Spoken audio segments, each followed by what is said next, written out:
তোমাদের সাথে আমি আজ শেয়ার করব একটা নতুন রান্না। আমি ফার্স্ট টাইম করছি।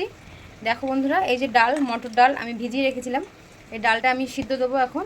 আর ডালের সাথে অনেক কিছু আছে, সেগুলো আমি সব গুছিয়ে নিয়েছি, তোমাদের এক এক করে দেখাচ্ছি। প্রথমেই দেখাচ্ছি পেঁয়াজ। দেখো ছোটো ছোটো পেঁয়াজ আমি এভাবে মাঝখান থেকে কাট করে নিয়েছি। এই দেখো, দেখেছো বন্ধুরা, এই পেঁয়াজগুলো আমি সব কেটে ধুয়ে পরিষ্কার করে রেখেছি। আর এরপরে আর কি দেবো এর মধ্যে সবই তোমাদের দেখাবো। আর এই একটা তরকারি রান্না করলে কিন্তু আর কিছু লাগবে না, মানে বলো ভাত বলো, বিশেষ করে রুটি পরোটার সাথে কিন্তু বেশ জমে যাবে, দারুণ জমে যাবে। চলো দেখো এরপরে আমি আর কি দিচ্ছি এর সাথে। এই দেখো বন্ধুরা, আমি সোয়াবিন কিন্তু বয়েল করে নিয়েছি। এবার জলটা চিপে তারপরে আমি ভেজে নেব। সোয়াবিন নিয়েছি। আর এর সাথে মশলা হিসাবে কি দেবো দেখো। মশলা হিসাবে আমি নিয়েছি এখানে পেঁয়াজ বাটা, আদা, এটা রসুন, আর এই যে আদা। আর এখানে দেখো বন্ধুরা, দুটো টমেটো আমি একটু ভাপিয়ে নিয়েছি। আর এটা মিক্সারে করলেও হয়, তা আমি চামড়াটা আস্তে করে এই ছোলাটা ফেলে দেবো। ফেলে দিয়ে যে ভেতরের যে পিউরিটা থাকবে সেটা দিয়েই আমি রান্নাটা করব। তোমাদের সাথে আমি এটা ফাইনাল স্টেপটা কমপ্লিট করে দেখাচ্ছি, এটা এরকম ছাড়ানোর পর কীরকম হয়। দেখো টমেটোটা আমি পেস্ট করে নিয়েছি। যদি আমার মিক্সি থাকতো তাহলে হয়তো মিক্সিতে আরও ভালো হতো, আবার এই বয়েল করে এরকম করতে হতো না। তো যাই হোক, এভাবে করলেও চলবে। তো এটা আমার হয়ে গেছে। আর এদিকে আমি সোয়াবিনটা ভালো করে চিপে জলটা ফেলে দিয়েছি। বেশ সুন্দর করে চিপে চিপে জল ফেলে এভাবে রেডি করে রেখেছি। এখন আমি ডালটা কুকারে দিয়ে দিয়েছি। কুকারে ডালটা আমার দুটো সিটি পড়বে, তারপরে নামিয়ে দেবো। আর এই পাশে আমি কড়াই বসিয়েছি। আমি এখন এইটা রান্নাটার জন্য, এই রেসিপিটার জন্য আমি মশলাটা করব। কড়াই বসিয়ে দিয়েছি আমি। আর শুকনো খোলায় আমি একটু মশলা করে নিচ্ছি। দেখো বন্ধুরা, প্রথমে আমি তেজপাতা, আর এখানে ধনে, আর এদিকে আমি একটু এর সাথে জিরে বেশ সুন্দর করে আমি তেলে নেব। শুকনো খোলায় ভালো করে তেলে ভাজা মশলাটা আমি লাস্টে, একদম নামানোর সময় লাস্টে দেব। ভাজা মশলাটা আমি রেডি করে নিচ্ছি। মশলাটা করে নিয়েছি আমি, শুকনো খোলায় তেলে নিয়েছি। আর কড়াইতে তেল দিয়ে দিয়েছি। এবার কড়াইতে তেল দিয়ে এর মধ্যে সামান্য একটু নুন দেবো। এই তেলের মধ্যে আমি সামান্য একটু নুন দেবো। নুনটা দিয়ে আমি এই যে এই পেঁয়াজগুলো একটু হালকা করে ভেজে নেব। পেঁয়াজটা একটু হালকা করে আমি উল্টে পাল্টে ভেজে নিচ্ছি। আর এদিকে আমার প্রেসারের সিটিও পড়ে গেল, ডালটা সিদ্ধও হয়ে যাচ্ছে। এবার পেঁয়াজটা একটু হালকা করে ভেজে নেবো, বেশি ভাজবো না, কারণ রান্না হবে। একটু উল্টে উল্টে দেখে নিচ্ছি।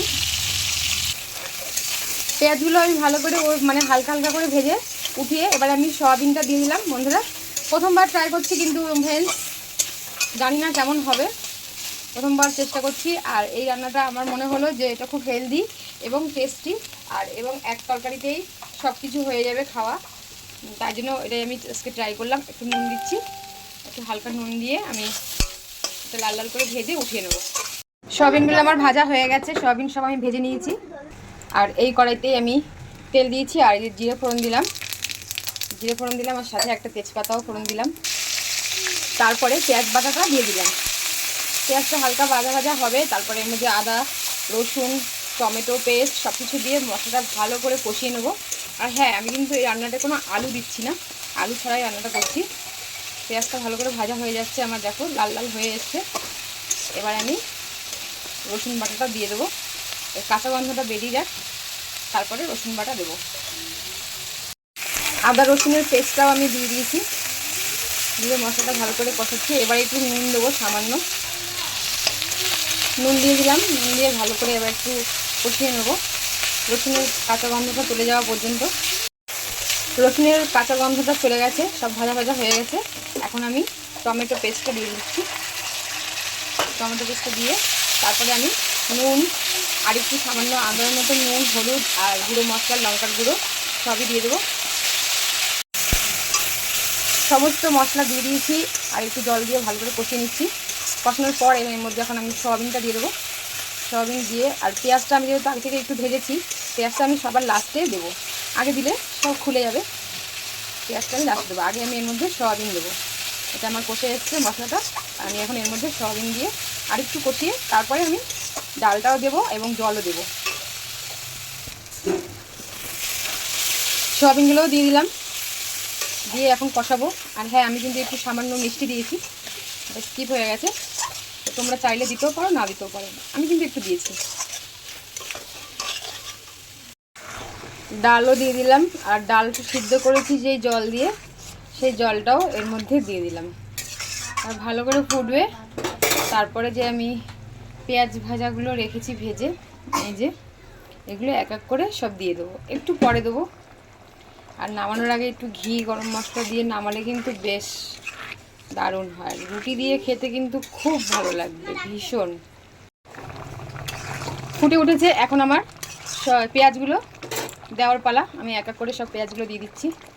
দেখো পেঁয়াজগুলো দিয়ে দিচ্ছি, আর একটু ফুটবে। তারপরে নামানোর সময় যে ভাজা মশলাটা আমি রেডি করে রেখেছি, এই দেখো এটা দিয়ে নামিয়ে দেবো। পুরো কমপ্লিট হয়ে গেছে। দেখো পেঁয়াজগুলো একদম পুরো রসের মতন লাগছে দেখতে, রসগোল্লা আর সয়াবিন ডাল সব পেঁয়াজ মিলেমিশে একাকার, দারুণ। এখন এত সুন্দর গন্ধ বেরোচ্ছে, মনে হচ্ছে না এর মধ্যে যদি আমি একটু কিমা দিতে পারতাম, চিকেন কিমা, তাহলে আরও ভালো লাগতো। তো এখন গ্যাসটা নিভিয়ে দেবো, আর এই আমার যে ভাজা মশলাটা এটা ছড়িয়ে দিয়ে গ্যাসটা নিভিয়ে দেবো।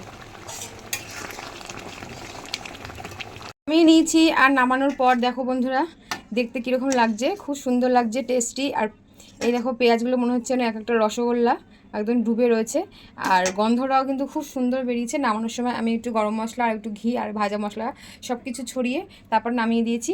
আর এটা আমি তোমাদের সঙ্গে শেয়ার করলাম, কেমন লাগলো অবশ্যই কিন্তু আমাকে জানিও। আর আমি খেয়ে কিন্তু অবশ্যই বলবো। আমি দুপুরে লাঞ্চ এবং রাতের ডিনার দুটোই এটা দিয়েই করব। আমি দুটোই তোমাদের সামনে খাবো, আর এবং খেয়ে তোমাদেরকে বলবো কোনটাই বেশি বেস্ট, বেশি ভালো লাগে। এবার বসে পড়লাম ভাত খেতে। ভাত দিয়ে খাবো, তারপরে রাত্রে খাবো রুটি দিয়ে। তো প্রথমে ভাত দিয়ে আমি একটুখানি খেয়ে তোমাদেরকে বলছি কেমন হয়েছে। খুব সুন্দর হয়েছিল, ভীষণ দারুণ দারুণ গন্ধ, একদম পুরো ভরে গেছে। আর একটা খাবারের মধ্যে কিন্তু সমস্ত কিছু আছে, ডাল আছে, সয়াবিন আছে, আর এভাবে পেঁয়াজ আছে। দেখো পেঁয়াজটা এভাবে ভেঙে দিচ্ছি, একদম গলে গেছে, নরম হয়ে গেছে, আর খুব ভালো হয়েছে। ভাত দিয়ে ভীষণ ভালো লাগছে, তবে আমার মনে হয় ভাতের থেকে রুটির সাথে বেশি যাবে। তো ভাত দিয়েও কিন্তু খুব ভালো হয়েছে। আর এবার হচ্ছে ফাইনালি রুটি দিয়ে খাওয়ার পালা। রুটি দিয়ে কিন্তু দারুণ দারুণ, কি বলবো বন্ধুরা, মনে হচ্ছে যেন তরকা খাচ্ছি, রসগোল্লার তরকা। এভাবে একটু একটু করে ডাল আর একটু সয়াবিন আর একটু সাথে একটু পেঁয়াজের এভাবে নিয়ে রুটি দিয়ে ভরিয়ে খেতে ব্যাস জাস্ট ফাটাফাটি। মুখে এভাবে পুড়ে দিচ্ছি, মনে হচ্ছে যেন রসগোল্লা পুড়ে দিচ্ছি। তবে আমি নেক্সট টাইমে এই রেসিপিটা আরেকটু অন্যরকমভাবে করব, আর তোমাদের সঙ্গে শেয়ার করব। তবে হ্যাঁ বন্ধুরা, তোমরা কিন্তু একবার ট্রাই করো, সত্যি খুব দারুণ হয়েছে, দারুণ লাগে।